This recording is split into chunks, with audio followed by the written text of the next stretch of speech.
वही आज से हो जाओ, इसी का नाम गुरु दीक्षा है। बोला किशोरी मात्मानम किमपि सुकुमारी नु कलये। मैं देखता हूँ कि मैं एक सुकुमारी किशोरी हूँ और श्याम सुंदर के सामने पान ले करके खड़ा हूँ, पुष्प ले करके खड़ा हूँ। और उन्होंने देखा कि एक फूल पर एक कीड़ा रेंग रहा है और एक चपत कस के मारा, है ना, कि ये फूल कीड़े वाला फूल लाते हो।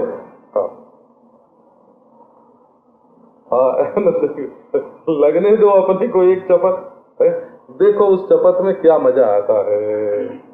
ये इसलिए कहा भाई कि हमारे हमको फूल का बहुत अनुभव है, लाने वालों को थोड़ा ही अनुभव होता है। ला करके पलंग पर, है ना, हमारे बैठने की खटिया पर, तख्ते पर जो लोग फूल रख जाते हैं ना, उसमें इतने कीड़े फैल जाते हैं कि रात को भी काटते हैं। तो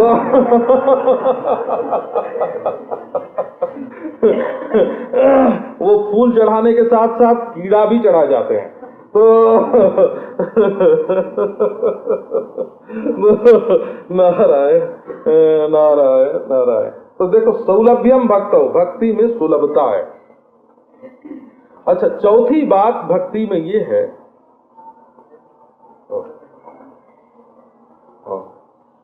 भक्ति में ये है कि ईश्वर स्वयं अपने प्रेमी को ढूंढता रहता है। ये यथा माम प्रपद्यन्ते तांस तथैव भजाम्यहम् हम। भगवान की ये प्रतिज्ञा, पट्टा लिख दिया, ये दस्तावेज है भगवान का लिखा हुआ।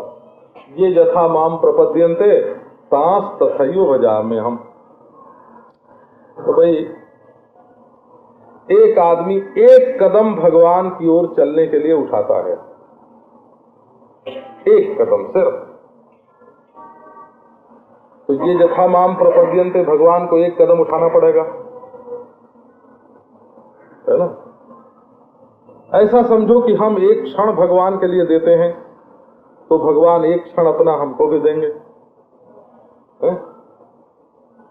तो एक कदम हमारा तो छोटा होता है, पर भगवान का एक कदम इतना बड़ा होता है कि आप जानते हो ना, वो बलि के यज्ञ में, है ना, इतना बड़ा होता है कि कुछ बाकी नहीं रह जाता। असली बात तो ये होती है कि हमारा एक कदम भी भगवान के लिए ईमानदारी के साथ उठता ही नहीं है। एक कदम भगवान के लिए उठे और एक कदम वो उठावे तो हमारा एक और उनका 199 100 हो जाए, पूरा तुरंत मिल जाए। अगर हम एक क्षण अपना दें भगवान को और भगवान एक क्षण अपना दें हमको, तो अनंत मिलन हो जाएगा। बोला, क्योंकि भगवान का जो क्षण होता है वो हमारी घड़ी के अनुसार नहीं होता, अपनी घड़ी के अनुसार होता है, और उनकी घड़ी बड़ी भारी है। बोला, उनकी घड़ी में जो टिक टिक बोलता है उसमें ब्रह्मा विष्णु की उम्र खत्म हो जाती है। इतनी बड़ी घड़ी ईश्वर की है। तो एक क्षण, केवल एक क्षण ईश्वर के लिए, इसका अभिप्राय ये माने हम एक संकल्प भगवान के लिए अपना दें, एक बार अपने संकल्प के पेट में भगवान को देखें और एक क्षण भगवान भी अपने संकल्प के पेट में हमको देखें, तो क्या होगा? अरे मिल जाएंगे भाई, बिल्कुल अलग रह ही नहीं सकते हैं। ये अन्यस्मात् सौलभ्यम भक्तो, और जितने दूसरे साधन हैं उनकी अपेक्षा भगवत भक्ति में ये सुगमता है। अब ये प्रश्न उठाया, बल्कि सुलभता को समझाने के लिए कई सूत्र हैं, तो अब ये प्रश्न उठाया कि आखिर इसमें प्रमाण क्या है। 59वां जो सूत्र है ना, प्रमाणांतरस्यानपेक्षत्वात् स्वयं प्रमाणत्वात्। तो प्रमाणांतरस्यानपेक्षत्वात्, बोले इसमें दूसरे प्रमाण की अपेक्षा नहीं है। स्वयं प्रमाणत्वात्, क्योंकि ये बात स्वयं प्रमाण है। तो आप देखो आजकल प्रमाण शब्द का अर्थ लोग कभी कभी बहुत गलत समझते हैं, क्योंकि जज के सामने जब मुकदमा पेश होता है ना, तो वो कहता है कि कुछ लिखित प्रमाण ले आओ, दस्तावेज चाहिए, या फिर चश्मदीद गवाह होने चाहिए। चश्मदीद ही बोलते हैं ना। हाँ बिल्कुल, आंख देखी बात जो बतावे, कान सुनी बात नहीं। कान सुनी बात को अदालत प्रमाण नहीं मान रही है। तो अब भक्ति की सुलभता के संबंध में या भक्ति की रस रूपता के संबंध में या भक्ति की स्वयं प्रकाशता के संबंध में प्रमाण क्या है? राधे श्याम कहो, ये सूत्र तो 59वां है ना, और 54 सूत्र की कथा तो डी रोड में हो चुकी है। इसलिए भक्ति के बारे में अब दोबारा जो बोलेंगे वो पुनरुक्ति तो होती ही रहती है। भक्ति तो इतनी मीठी है कि, है ना। अब देखो, दाल रोटी तो रोज खाते हैं ना, तो भले इसमें पुनरुक्ति हो रही है ना। कल भी दाल रोटी खाई और आज भी दाल रोटी खाई है, अभी रोज रोज क्या दाल रोटी खाना, छोड़ो। ऐसे नहीं चलता है, दाल रोटी तो रोज खाने की होती है। ये तो जीवन के लिए आवश्यक वस्तु है। कहने का अभिप्राय ये हुआ कि ये हमारे जीवन के लिए आवश्यक वस्तु है। इसकी पुनरुक्ति देखो कि एक जज के अदालत में मुकदमा पेश होवे तो वो घटना स्थल पर मौजूद नहीं था ना, तो निर्णय देने के लिए उसको लिखित प्रमाण की जरूरत होती है। दस्तावेज लिखा हुआ, हस्ताक्षर है इसके क्या, या किसी गवाह ने देखा है क्या? एक मजिस्ट्रेट के अदालत में मुकदमा पेश हुआ तो दोनों ने मना कर दिया कि हम लोगों ने लड़ाई की ही नहीं।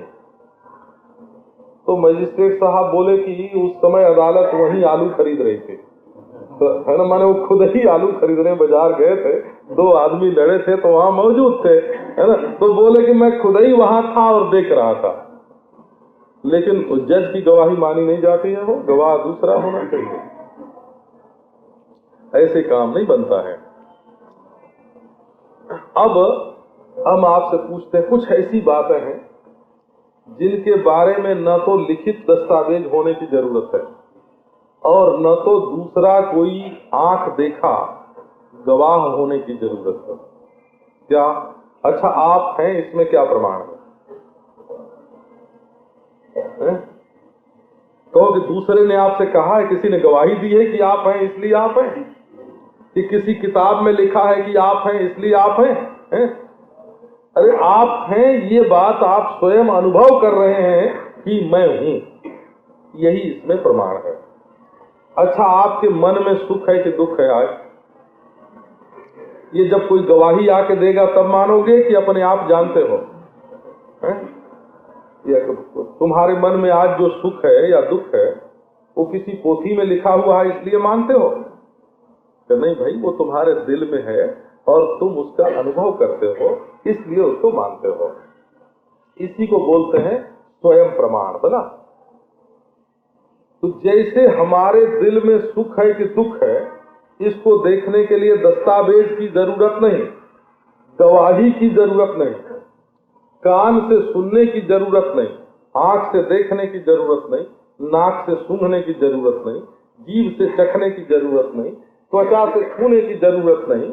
हमारे मन में जो सुख दुख है वो स्वयं हमको मालूम पड़ रहा है कि सुख है कि दुख है। तो ऐसे ये जो भक्ति है भगवान की, ये कहीं बाहर तो है नहीं, अपने दिल में है। तो चेहरा देख के मालूम पड़ जाता है वो कि इसके हृदय में भक्ति है। संत को देखिए, आंख और माथा, हाँ, कबीर का पद है। हाँ। ये तो ये आंखें बता देती हैं। प्रेम की चुगली कौन करता है? कि प्रेम की चुगलखोर आंखें हैं। जिसके हृदय में प्रेम होता है आंख गीली हो ही जाती है, उसकी आंख में स्निग्धता आ ही जाती है, उसके देखने में फर्क पड़ जाता है। तो प्रमाणांतरस्यानपेक्षत्वात्, हमारे हृदय में भक्ति है, हमारे हृदय में प्रीति है, ये जानने के लिए न तो भाई गवाह की जरूरत है, हम पहचानते हैं बोला, और न तो दस्तावेज की जरूरत है। एक बार स्वामी रामतीर्थ से कोई पंडित आ गया शास्त्रार्थ करने शहरी में। उसने पूछा कि आत्मा और ब्रह्म एक है, इसमें क्या प्रमाण है? तो स्वामी रामतीर्थ बोले कि मैं ही प्रमाण हूं। ये कोई आंख से देखने की चीज या किताब में लिखने की चीज नहीं है, ये तो हमको साक्षात अपरोक्ष अनुभव हो रहा है। तो हम पूछते हैं कि किसी के दर्शन के लिए तुम्हारी आंखें कभी प्यासी होती हैं कि नहीं है? किसी की सेवा करने के लिए तुम्हारे हाथ कभी फड़फड़ाते हैं कि नहीं? किसी को अपने हृदय से सटाने के लिए तुम्हारा हृदय कभी व्याकुल होता है कि नहीं? तब इसका मतलब ये हुआ कि अब इसमें दूसरे प्रमाण की जरूरत नहीं है, तुम खुद मुलजिम और खुद गवाह हो बोला, और खुद जज हो। तुम देख रहे हो कि हमारे हृदय में श्याम सुंदर के अखियां हरि दर्शन की प्यासी, अखियां हरि दर्शन की प्यासी, ये तुम्हारी आंखों को प्यास है, ये तुम्हारे सिवाय दूसरा कोई बतावेगा तब जानोगे। कि तुम्हारा दिल जो है, दिल तुमको ढूंढता है, मैं दिल को ढूंढता हूं। तेरी गली में आके खोए गए हैं दोनों, दिल तुमको ढूंढता है और मैं दिल को ढूंढता हूं। तो ये स्वयं प्रमाण है, इसमें दूसरे किसी प्रमाण की जरूरत नहीं। ये भक्त को अनुभव ही होता है कि ये रसीली भक्ति। माया जो होती है वो जड़ होती है भला, माया जड़ है और माया दुख रूप है भला। माया में मोह होता है और भक्ति में भक्ति रस रूप है, भक्ति स्वयं प्रकाश रूप है। भक्ति अपने आत्मा का स्वभाव स्वरस निसर्ग है। ये प्रीति किए बिना रह नहीं सकता। ये है कि टुकड़े टुकड़े से प्रीति करोगे फिर वहां से लौटेगी। आप जानते हो बदलना भी सुगम है। वो संसार में अगर कोई अपनी जिंदगी की ओर देखे, बच्चों की बात छोड़ देते हैं, क्योंकि पहला जोश तो किसी का रोके रुकता नहीं है। जो अनुभवी लोग हैं वो जानते हैं कि जीवन में कितनी बार ऐसा अनुभव होता है कि हमारी इससे आसक्ति हो गई, हमारी इससे प्रीति हो गई, हम इसके बिना नहीं रह सकते। लेकिन महाराज ये जिंदगी की वेगवती धारा में, जीवन की वेगवती धारा में कितने प्रीतम बह जाते हैं और कितनी प्रीतियां बह जाती हैं और कितने प्रेम करने वाले बह जाते हैं, है ना? ईश्वर से जो प्रेम होता है, भगवान से जो प्रेम होता है, केवल वही टिकाऊ होता है, बाकी नहीं टिकाऊ। बाकी न दूसरे प्रीतम टिकते हैं, न दूसरी प्रीति टिकती है, न दूसरे प्रेमी टिकते हैं। अगर टिकेगा तो केवल ईश्वर टिकेगा। ये हाड़ मांस चाम का पुतला जो है ना, ये टिकने वाला नहीं है, ये तो बह जाएगा। दसियों बार अब तक अनुभव हुआ, इनसे प्रेम हुआ, इनसे हुआ, इनसे हुआ, कितने आए, कितने गए, कितने बहे, आज उनकी याद भी तो नहीं आती है ना। आप अपनी जिंदगी की ओर तो देखो, ये मन कहाँ कहाँ फंसाता है। जब जो भाव मन में आता है तो मालूम पड़ता है, अपने को जोड़ देते हैं ना उसके साथ, अपने को उसी के साथ जोड़ देते हैं, तादात्म्य हो जाता है उससे, तो अपनी पूर्णता उस भाव में मालूम पड़ने लगती है। देखो, आपको ईमानदारी से देखना हो, कभी क्रोध आपको आता है कि नहीं? तो मालूम पड़ता है कि अब क्रोध आया है और हम सामने वाले को गाली नहीं देंगे तो हमारा कलेजा फट जाएगा, है ना। जब क्रोध आता है तो बिल्कुल पूरा पूरा आता है। क्यों? हम अपने को क्रोध से मिला देते हैं, उस समय क्रोधी हो जाते हैं। काम आता है तब कहते हैं ये भोग अगर हमको नहीं मिलेगा तो हमारा कलेजा फट जाएगा, मर जाएंगे, पागल हो जाएंगे। तो ये ऐसा क्यों होता है कि उस समय हम उस काम वृत्ति पर चढ़ बैठते हैं, उस क्रोध वृत्ति से एक हो जाते हैं। लोभ जब आता है, बोले ये चीज हमको नहीं मिलेगी तो मर जाएंगे। थोड़ी देर के बाद वो लोभ न जाने कहाँ जाता है, वो काम न जाने कहाँ जाता है, वो क्रोध न जाने कहाँ जाता है, और हम ज्यों के त्यों बने रह जाते हैं, बोला। इसलिए ये आए जाने जाने वाले जो आए गए भाव है ना, उनके साथ अपने को जोड़ना नहीं। कभी अपने को जोड़ना हो तो ईश्वर के साथ जोड़ना। और ये सब महाराज संसारी भाव तो आते जाते रहते हैं, जैसे 10-20 पहले छूट गए वैसे आज वाला भी छूट जाएगा, बोला। ये भी नहीं रहेगा, ये रहने वाला नहीं है। इससे तुम्हारी आसक्ति नहीं होगी, इससे भी वैराग्य होगा, इससे भी छूटोगे निश्चित रूप से। ये भी तुम्हारे दिल दिमाग से निकलेगा, क्योंकि अंत में जब तक साक्षात ईश्वर तुम्हारे हृदय में नहीं आवेगा तब तक तुम्हारे हृदय को शांति मिलेगी नहीं। इसलिए भक्ति भगवान की होनी चाहिए। अब ये बात बताते हैं कि भक्ति में सुलभता क्यों है। तो भक्ति में सुलभता ये है, और सुलभता की बात बताते हैं। मैंने एक तो ये सुगमता बताई ना कि इसमें प्रमाण ढूंढने की जरूरत नहीं, स्वानुभव है। भक्ति जो है ये स्वानुभव है, इसमें गवाह की और पट्टे की और दस्तावेज की इन सब चीजों की जरूरत नहीं। दूसरा कोई कहे कि तुम भगत हो तो भगत राज हो गए, ये जो लोग दूसरे के कहे भगत राज बनते हैं ना, वो महाराज उनको फिर गिरते भी देर नहीं लगते हैं। हाँ, दूसरे के कहने से कोई भगत राज नहीं हो जाता। हमारे तो एक हमारे बड़े थे, बड़े बूढ़े बुजुर्ग, तो उन्होंने छपवा के रखे थे। ये मैं 30-40 वर्ष 30 वर्ष की बात तो कह रहा हूँ, जरूर 30 वर्ष से ज्यादा। तो वो उनके पास जब कोई सेठ जाता था ना, तो बिल्कुल सुनहरे अक्षर में छपा हुआ इतना बड़ा, बड़ा संस्कृत में बड़ी बिरुदावली का आपको भक्त धुरीण की पदवी दी, है ना, धर्म धुरंधर, है ना, भक्त प्रवर, धर्म धुरीण, ज्ञानालंकार, वो महाराज पदवी देते थे और ले लेके वहां से वो फूल के लोग लौटते थे, है ना। अब उनके घर में वो कागज तो रखे रह गए, न तो वो धर्म धुरीण हुए, न धर्म धुरंधर हुए, न धर्मालंकार हुए, न ज्ञानालंकार, न विद्यालंकार। ये तो एक ढंग है भाई, है ना। तो ये दूसरे के कहने से ये कुछ नहीं होता है। भक्ति में सीधी बात है, शांति रूपात परमानंद रूपात। ये देखना है कि तुम्हारे हृदय में शांति आ रही है कि नहीं, और परमानंद का अनुभव हो रहा है कि नहीं। ये कनरस नहीं है भक्ति जो है, भक्ति कनरस नहीं है कि किसी ने कह दिया कि तुम बड़े भारी भगत राज और तुमने मान लिया कि हाँ मैं बड़ा भारी भगत राज। ये कान का मजा नहीं है, ये दिल का मजा है। देखना ये है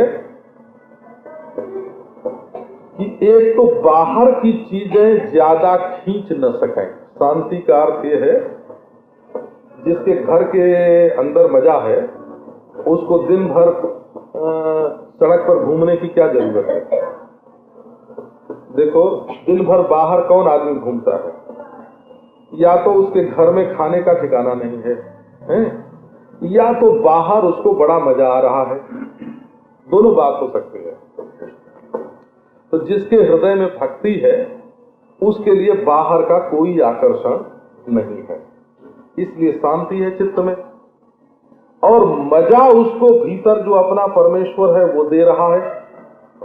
हमारे साईं थे वृंदावन में, तो उनसे एक बार लोगों ने आके कहा कि साईं कश्मीर बहुत सुंदर है, चलो देख आओ। तो बोले कि भाई मैं आंख बंद करके जब वृंदावन को देखता हूं तो यहाँ अमृत के झरने दिखते हैं, यहाँ दिव्य हरियाली दिखती है, सरोवर दिखते हैं, हंस दिखते हैं, यहाँ प्रिया प्रीतम दिखते हैं, गौएं दिखती हैं, ग्वाल दिखते हैं, आंख बंद करके मैं देखता हूँ तो जो वृंदावन की शोभा हमें भीतर दिखाई पड़ती है, क्या बाहर ले जाके कश्मीर में कि स्विट्जरलैंड में तुम हमको वैसी शोभा दिखा सकोगे? बाहर तो वैसी शोभा कहीं है ही नहीं जैसी भीतर है। अब देखो ना, शांति हो गई। अब न कश्मीर जाने की इच्छा है, न स्विट्जरलैंड जाने की इच्छा है, न पेरिस देखने की इच्छा है। क्या हुआ? बोले भाई यहाँ तो कहीं जाने की कोई इच्छा नहीं, तो शांति आ गई। शांति रूपा भक्ति जो है वो शांति रूप है।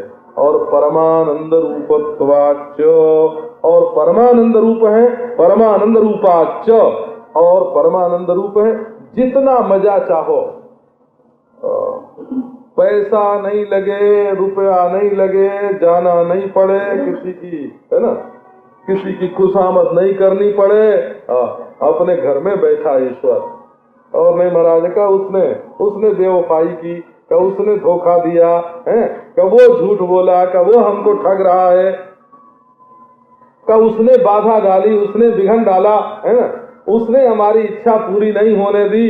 ये सारी बातें क्यों होती हैं? कि तुम्हारे हृदय में परमानंद स्वरूप ईश्वर का अनुभव नहीं हो रहा है। और ये भक्ति स्वयं रसमयी है, परमानंद रूपाक्ष। ये बात हम कल आपको सुनावेंगे कि भक्ति की स्वयं भगवान जिस भक्ति का स्वाद लेकर के आनंदित होते हैं, स्वयं ईश्वर जो है ना, सर्वेश्वर, वो जब किसी के हृदय में भक्ति देखता है तो उस भक्ति को चखता है ना। ऐसा स्वाद आता है ईश्वर की जबान पर।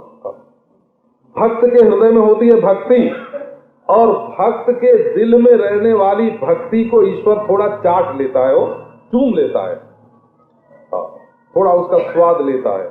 फिर ईश्वर को ऐसा मजा आता है, वो कहता है इतना आनंद हमारे अंदर नहीं है जितना आनंद इस भक्त के हृदय में रहने वाली भक्ति में है। तो भक्ति में इतना आनंद कहाँ से आता है? तो ईश्वर का ही आनंद है। लेकिन महाराज वो भक्ति का सीरा जब मिलता है तो ईश्वर का आनंद भी 100 गुना हो जाता है। अब ये प्रसंग आपको